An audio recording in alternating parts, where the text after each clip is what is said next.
서로 인사하겠습니다. 새해 복 많이 받으세요. 새해 복 많이 받으세요. 새해 복 많이 받으세요. 오늘은 여호와의 팔이 어깨에 서서라고 하는 제목으로 같이 나누려고 합니다. 올해 표입니다. 올해 표가 왜 되어졌는지, 왜 하나님께서 우리에게 이런 말씀을 주시는지 오늘 같이 나누려고 합니다. 우리가 성경에 보면 광풍 속에 우리가 예수님이 제자들과 함께 배 타고 가는 그런 이야기를 우리가 많이 보았고 들었습니다. 예수님께서 병자들을 고쳐주시고 귀신들을 쫓아주시고 귀신 들린 자들에게서 귀신들을 쫓아주시고 많은 사람들의 치유와 또 은혜를 주시고 있습니다. 그렇게 했을 때 많은 사람들이 예수님께 막 몰려들었어요. 근데 그때 예수님이 그 인기를 막 누리시는 게 아니라 제자들한테 이렇게 얘기를 합니다. 우리가 배 타고 저 건너편으로 가자. 그래서 그 밤에 날이 저물었을 때 제자들과 함께 배를 타고 호수를 건너가게 되어집니다. 근데 호수를 건너갈 때 갑자기 광풍이 불기 시작을 해요. 그래서 이 광풍 때문에 배가 흔들리고 파도가 치면서 그 물이 배로 막 들어오기 시작을 하는 겁니다. 배 안에 물이 막 차기 시작을 할 때 예수님은 주무시고 계신 거예요. 예수님은 피곤하셨는지 계속 주무시는 거예요. 이런 위기 속에서도 아랑곳하지 않고 예수님이 주무시는 것을 보면서 제자들이 예수님을 깨우기 시작합니다. 예수님, 지금 배가 가라앉게 생겼습니다. 우리 다 죽게 생겼습니다. 예수님 좀 일어나세요. 예수님 좀 일어나세요. 우리 좀 살려주세요. 제자들은 조금 전까지 예수님이 귀신을 쫓아주고 병들을 고쳐주는 그런 놀라운 기적을 경험했어요. 그렇게 기적을 눈으로 봤던 사람이에요. 그런데 왜 제자들은 예수님과 함께 배를 타고 있음에도 불구하고 이렇게 두려워서 떨고 있을까? 왜 그럴까요? 능력을 베푸신 예수님이 보이지 않아요. 그들에게 보이는 것은 능력을 베푸신 예수님이 보이는 것이 아니라 그거보다 더 강해 보이는 저 광풍이 보이는 거예요. 구원의 주님이 보이시지 않고 배 안에 물이 차는 것이 보여지는 거예요. 빛이여 생명이신 예수님, 그 예수 그리스도께서 함께 하신다라고 하는 것이 그들이 믿어지지가 않는 거예요. 보이지 않는 거예요. 그것보다는 지금 당장 죽을 것 같은 그런 두려움 때문에 예수님이 배 안에 함께 하신다는 것이 보이지 않는 거예요. 배 안에 함께 하세요. 배 안에 지금 함께 계시다고요. 그런데 두려워서 죽을 것만 같은 거예요. 그 예수님이 주무시고 있어요. 그 예수님이 아무것도 안 하는 것 같아요. 우리도 주님이 주무시는 것 같이 보일 때가 있습니다. 기도에도 아무런 응답이 없을 때 우리는 꼭 예수님이 주무시는 것 같아요. 하나님이 주무시는 것 같아요. 정말 힘들고 어려울 때 주님이 도와주지 않는 것처럼 보여요. 왜 주님 이렇게 위험하고 이렇게 다급하고 이렇게 힘들 때 도와주시지 않습니까? 도대체 주님은 뭐 하시는 겁니까? 당장은 죽을 것 같은데도 주님은 우리에게 아무런 관심을 보이지 않을 것 같을 때 우리는 꼭 예수님이 주무시는 것 같은 생각이 듭니다. 아이고, 뭐 내가 죽거나 말거나 예수님은 아무런 상관도 안 하시는구나. 그렇게 생각이 들 때는 참 섭섭하고 속이 상합니다. 아무 일도 안 하시는 것 같아요. 아무 역사도 일어나지 않는 것 같아요. 그럴 때 우리는 마치 주님이 주무신 것 같다라는 생각이 듭니다. 그때 제자들이 주여 배가 가라앉게 생겼습니다. 좀 일어나세요. 이러다 다 죽게 생겼습니다. 예수님 제발 일어나셔서 우리 좀 살려주세요. 이렇게 얘기를 합니다. 그렇게 깨우니까 예수님이 일어났어요. 일어나셔서 하시는 것. 첫 번째로 제자들을 꾸짖습니다. 어찌하여 무서워하느냐 믿음이 작은 자들아. 왜 무서워하느냐? 왜 두려워하느냐? 내가 있지 않느냐? 그리고 바다를 향해서 꾸짖습니다. 바람아 잠잠하라. 바다야 잠잠하라. 어떻게 됐어요? 예, 예수님의 명령대로, 예수님이 꾸짖은 대로 바람이 멈추고 파도가 잔잔해졌어요. 아무 일도 없는 것처럼 그렇게 잠잠해져 버렸어요. 그러자 제자들이 놀랍니다. 도대체 이분이 누굴까? 도대체 이분이 누구시기에 바람도 파도도 다 순종한가? 여러분은 이럴 때 예수님을 흔들어 깨우십니까? 아니면 계속 주무시게 놔두십니까? 예. 두려우니까 흔들어 깨워야 되겠죠. 며칠 전 밤에 잠자는데 자고 있는데 한참 자고 있는데 저를 이렇게 누군가 깨우는 곳이었어요. 그래서 깜짝 놀라서 일어나니까 성원이 잠결에 놀라서 일어나니까 이렇게 얘기를 하는 거예요. 주물러줘요. 주물러줘. 비몽사몽간에 짜증이 났지만 화를 낼 수 없어요. 왜 그래요? 네, 딸이 치근해 보이니까 아우, 직장 생활하면서 얼마나 피곤한가 라는 생각을 하니까 너무나 치근해 보여서 얼마나 아프면 이 밤에 와서 나한테 주물러 달라고 나를 깨울까 라는 생각 속에서 어깨도 주물러주고 다리도 주물러주고 팔도 주물러주고 발도 주물러줬습니다. 주물러주면서 속으로는 기도하는 거예요. 성령님, 이 몸을 만져주셔서 피곤함과 아픔과 모든 것들을 다 회복시켜 주시고 건강하게 해주시고 직장생활도 잘할 수 있게 해주세요. 딸을 사랑하는 아버지이기 때문에 그런 거죠. 저를 깨워도 일어나서 그 요구를 들어줄 수밖에 없습니다. 우리 하나님은 졸지도 주무시지도 않으시는 분임을 믿으시기 바랍니다. 주님은 주무시지 않아요. 우리가 보기에 주무시는 것처럼 보이는 거죠. 하지만 주님의 마음은 항상 우리를 향하고 있음을 믿으시기 바랍니다. 주님의 눈은 항상 우리를 향하고 계세요. 주님의 눈은 이 성전을 향하고 계심을 믿으시기 바랍니다. 우리 안에 항상 성령님이 함께 하심을 믿으시기 바랍니다. 하나님께서 올해 우리가 붙들고 가야 할 말씀을 무엇을 주실까라고 하는 것으로 제가 간절히 기도했습니다. 하나님, 새해는 어떤 말씀을 붙들고 가야 됩니까? 그렇게 간절히 기도해도 말씀을 주시질 않는 거예요. 근데 점점 연말은 다가오고 프랭카드도 해야 되고 주보도 바꿔야 되는데 마음은 다고퍼지는데 말씀을 주시질 않는 거예요. 그러면서 제 마음이 하나님을 향해서 그 마음이 점점 상하기 시작합니다. 주님, 왜 아직도 제게 말씀을 주시지 않는 겁니까? 그러면서 지난 한 해를 돌아보면서 우리가 외쳤던 이 구호가 생각나는 거예요. 역사가 일어납니다. 역사가 일어납니다. 역사가 일어납니다. 그러니까 돌아보니까 하나님 도대체 무슨 역사를 우리에게 베풀어 주셨습니까? 그런 마음이 막 생기는 거예요. 그런 부정적인 생각이 드는 거예요. 그런 믿음 없는 생각이 자꾸만 들어가는 거예요. 그러면서 제 마음속에 하나님을 향한 상한 마음이 이제 북받쳐 올라오기 시작하는 거예요.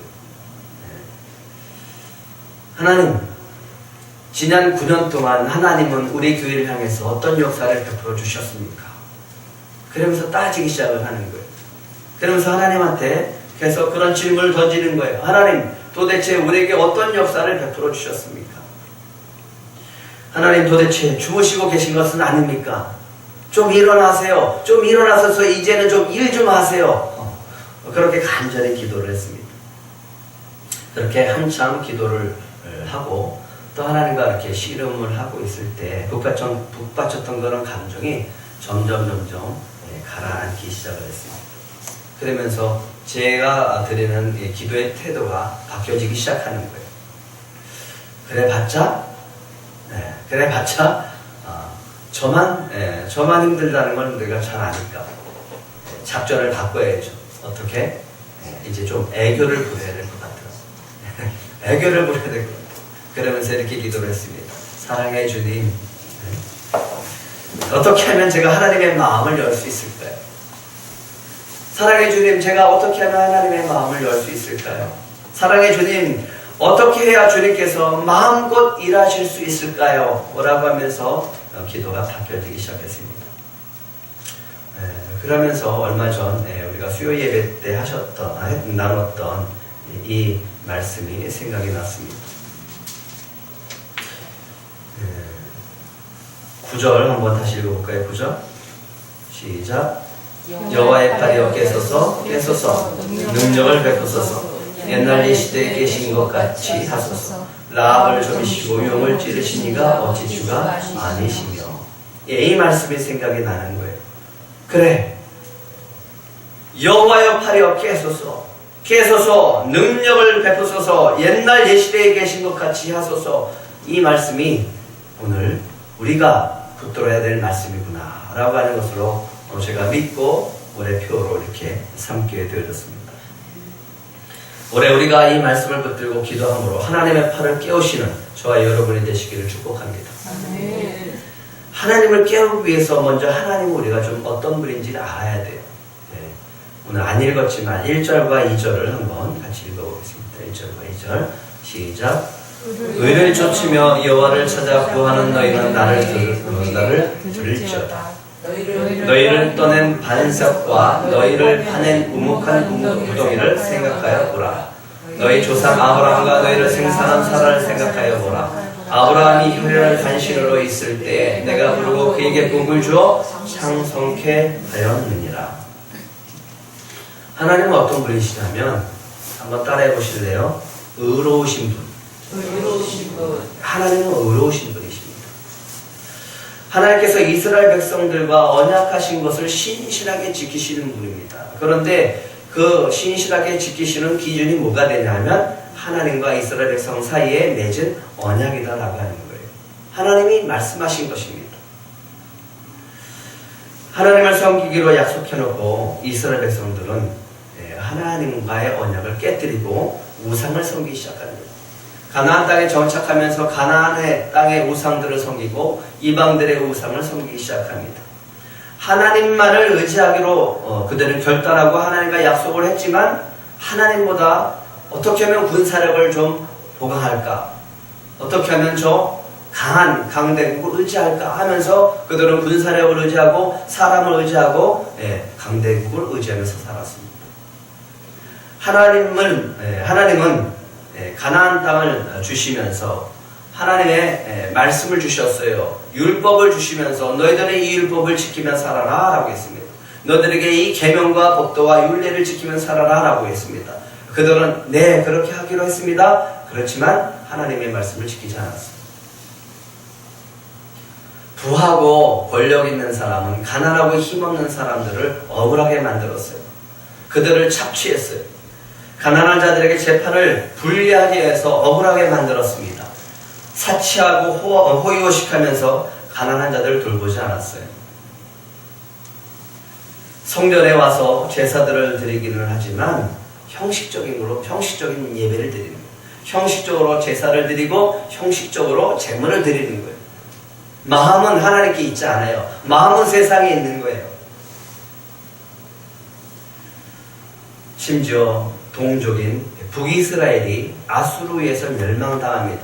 그들의 죄악 가운데 멸망당합니다. 북이스라엘이 멸망당하면 남유다는 저러면 안 되는구나, 저러면 멸망당하는구나 하면서 깨닫고 좀 회개하고 하나님 앞에 바로 서야 되는데 똑같이 북이스라엘의 죄를 따라가고 있어요. 그래서 하나님은 결단합니다. 남유다도 멸망시키기로 결단할 수밖에 없습니다. 왜 하나님은 어떤 분이기 때문에? 의로우신 분이기 때문에. 하나님은 죄를 심판하실 수밖에 없는 분이시고 하나님은 언약을 깨뜨린 자들에게는 심판할 수밖에 없기 때문에 그렇습니다.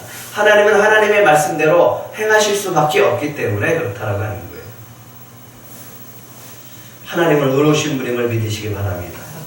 그래서 죄를 심판하실 수밖에 없어요. 이스라엘 백성들과 약속하신 것이 있습니다. 뭐라고 약속했냐면 만약 너희들이 나를 따르지 않고 나의 계명과 법도를 지키지 않고 다른 신을 섬기면 내가 너희들에게 준 이 땅에서 끊어버릴 것이다.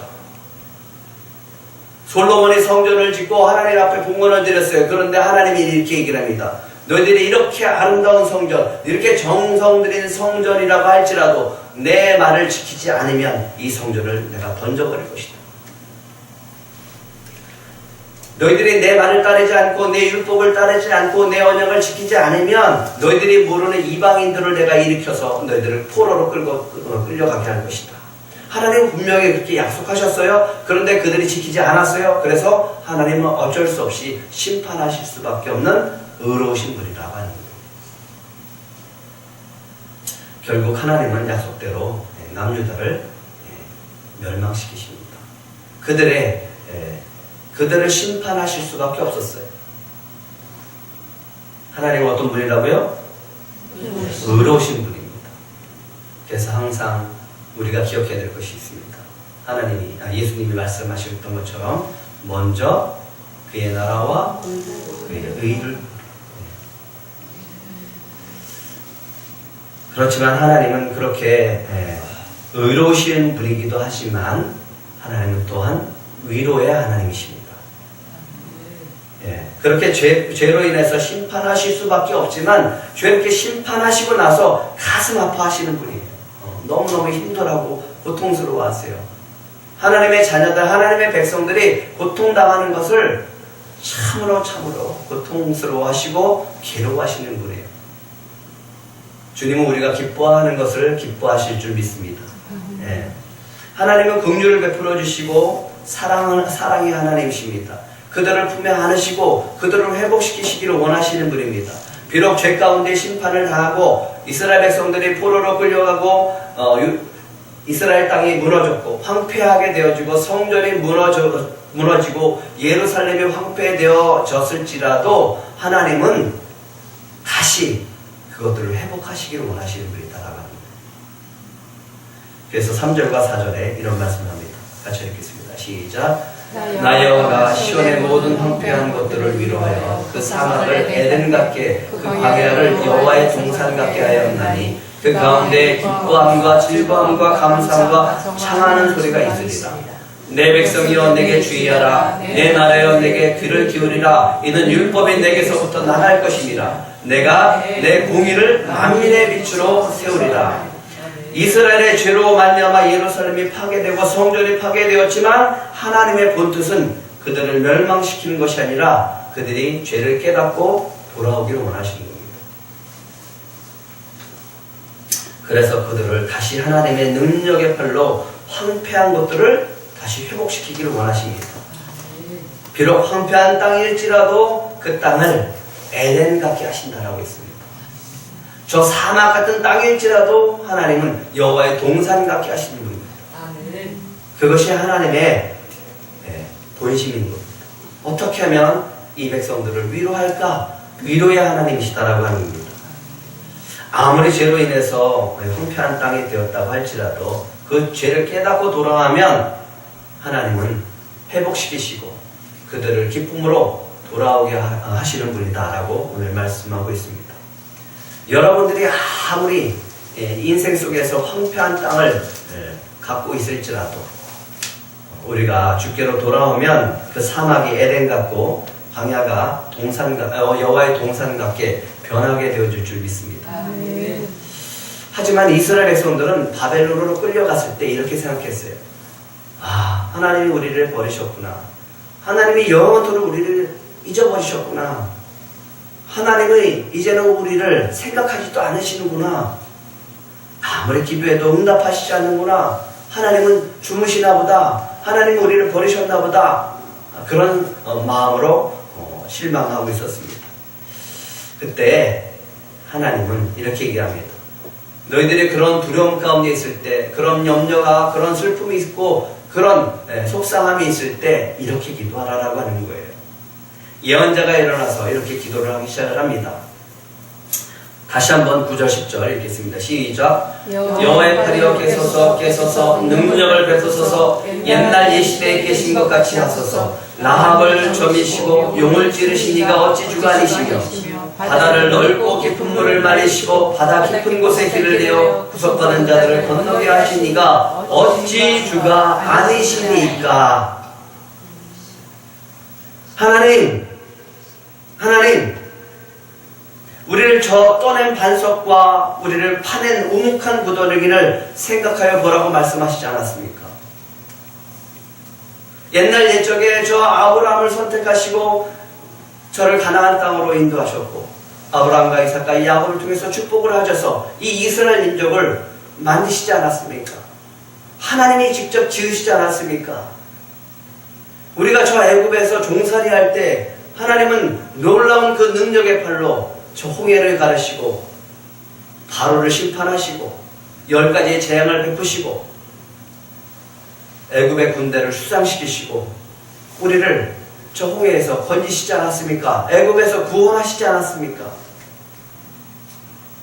여호와의 팔이여 깨소서 능력을 베푸소서. 옛날 옛적에 그런 구원의 역사를 베푸신 것처럼 오늘 우리에게도 은혜를 베푸시옵소서. 구원해 주시옵소서. 자유케 해 주시옵소서. 의로우신 팔이여 깨소서. 하나님의 능력의 팔이여 깨소서. 우리를 이 포로 가운데 구원해 주시옵소서. 왜 이렇게 기도해야 될까요? 5절 한번 읽어볼까요? 5절 주님이 뭐라고 말씀하시는지 시작. 내 공의가 가깝고 내 구원이 나갔은즉 내 팔이 만민을 심판하느니 섬들이 나를 앙망하여 내 팔에 의지하리라. 내 구원이 나갔다라고 말씀하십니다. 마치 예수님이 이렇게 길을 걸으실 때 그 혈우병 앓던 여인이 예수님의 옷자락을 만졌을 때 예수님이 그랬죠. 내 능력이 나갔다. 이미 하나님께서는 하나님의 구원을 내가 내보냈다라고 말씀하십니다. 심판하신 그 팔이 하나님의 백성의 구원과 회복과 위로의 팔이 되신다라고 하는 겁니다. 그렇기 때문에 하나님의 팔을 우리가 붙잡아야 된다라고 하는 겁니다. 여호와의 팔이여 깨소서 능력을 베푸소서라고 기도할 때 하나님의 의로우신 팔로 우리를 구원해 주시고 그 팔을 의지하는 자들에게 위로를 해 주실 줄 믿습니다.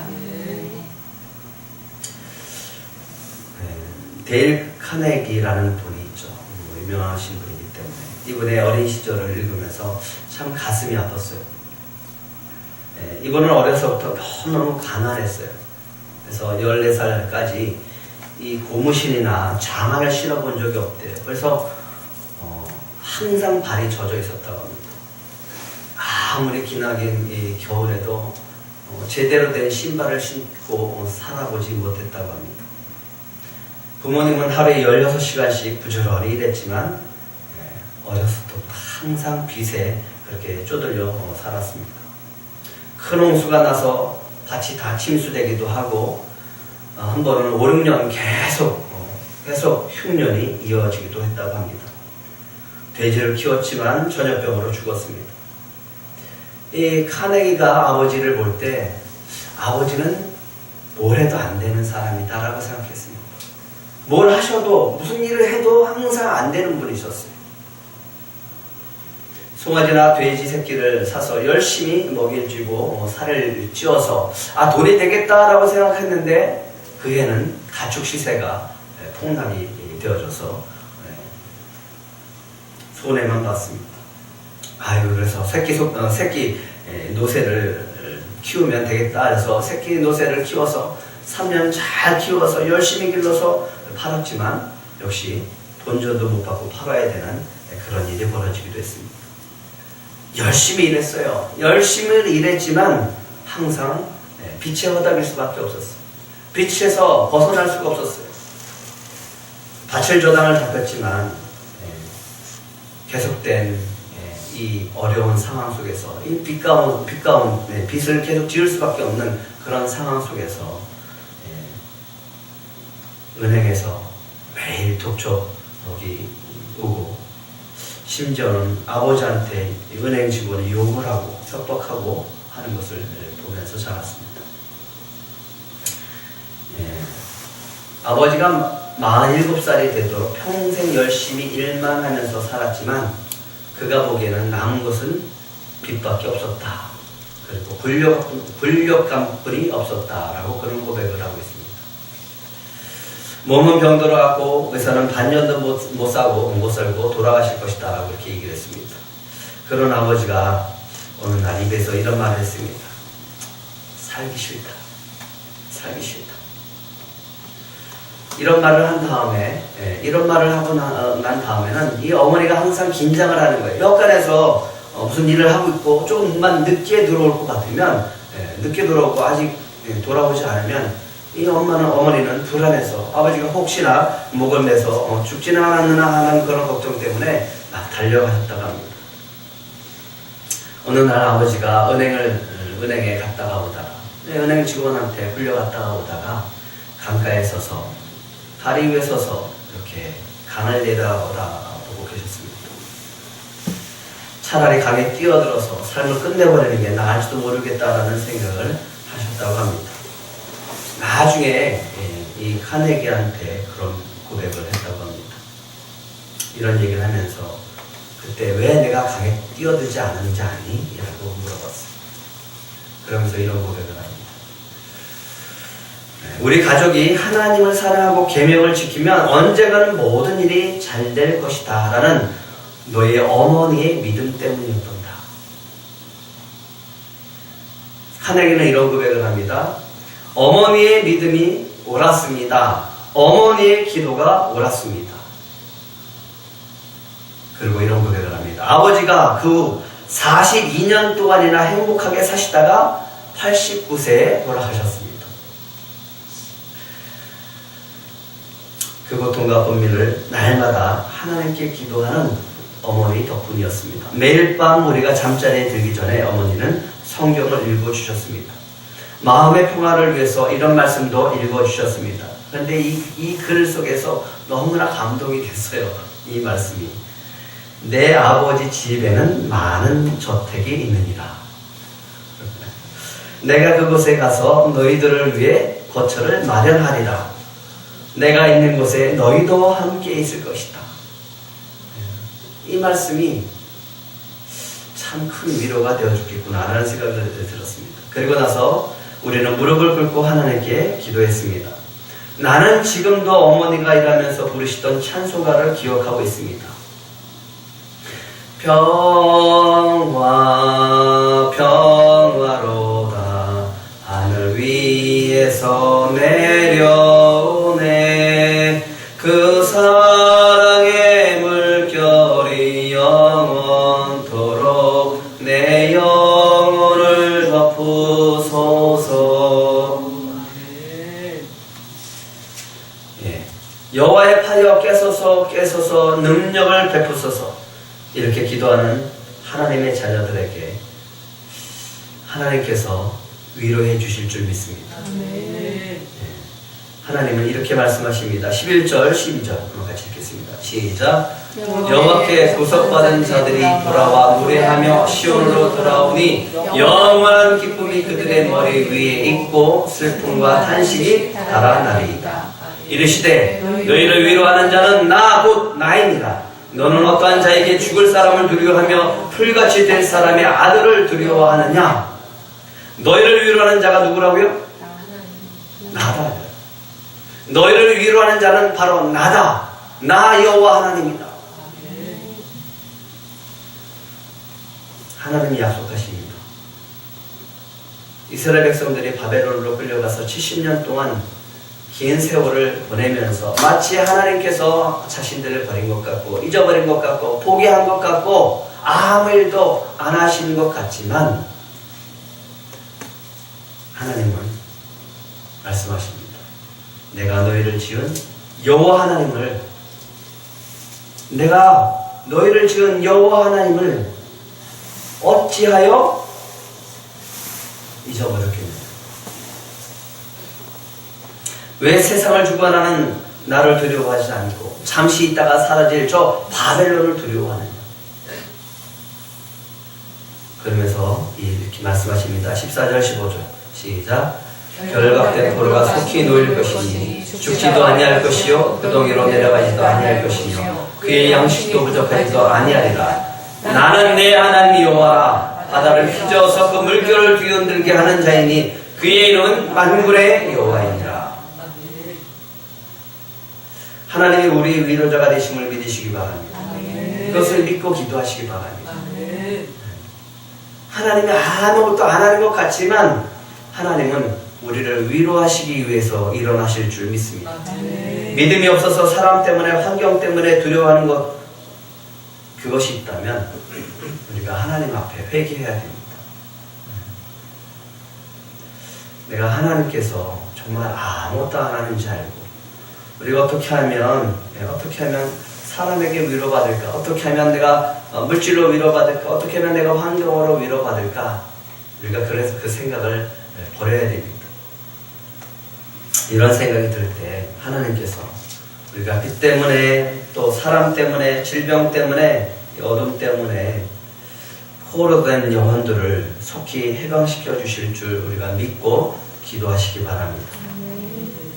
그리고 올해는 하나님의 약속의 말씀을 붙들고 기도하시길 바랍니다. 하나님의 팔을 깨우시는 한 해가 되시려면 하나님의 말씀을 붙들고 우리가 기도해야 될 줄 믿습니다. 그리고 올해는 꼭 하나님의 말씀을 우리 앞에서 우리 입에서 절대로 떨어뜨리지 않고 우리 입속에서 항상 암송하고 주여로 묵상해서 주님의 말씀을 붙들고 기도하시는 한 해가 되기를 축복합니다. 그럴 때 이런 역사를 베풀어 주십니다. 16절 시작. 내가 내 말을 내 입에 두고 내 손끈으로 너를 덮었나니 이는 내가 하늘을 펴며 땅의 기초를 정하며 시온에 이르기를 너는 내 백성이라 말하기를 위함이니라.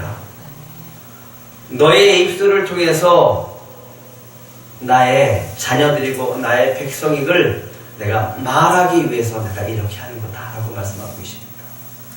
올해는 주님이 약속하십니다. 너희들의 입술 속에서 우리는 하나님의 자녀입니다. 우리는 하나님의 자녀입니다 라는 그런 고백이 터져 나오게 될 줄 믿습니다.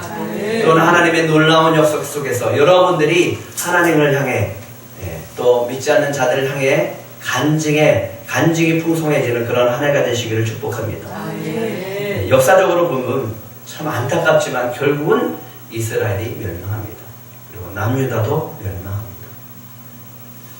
하나님께서 오늘 이 이사야를 통해서 말씀하시고 난 다음에 약 150년 뒤에 그대로 이루어집니다. 뭐라고 하시냐?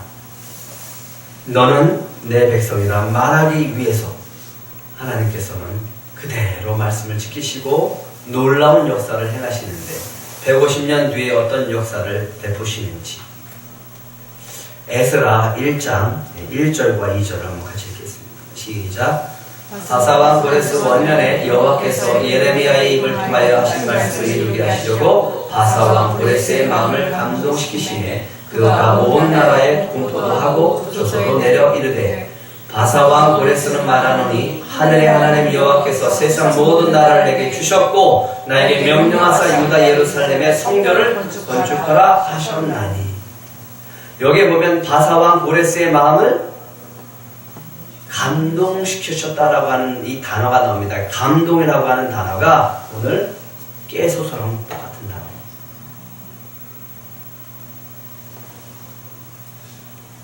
하나님은 정확하게 그 150년 뒤에 그대로 하나님의 말씀을 그대로 이루십니다.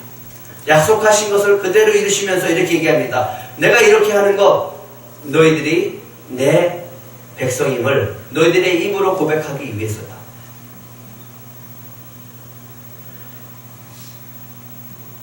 하나님께서 일하시니까 하나님께서 한 사람을 감동시키니까 이스라엘 민족을 해방시킵니다.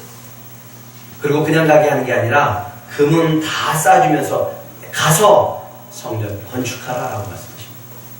그리고 그들을 돌려보내고 그들은 돌아와서 하나님의 성전을 다시 건축하는 것을 보게 되어집니다.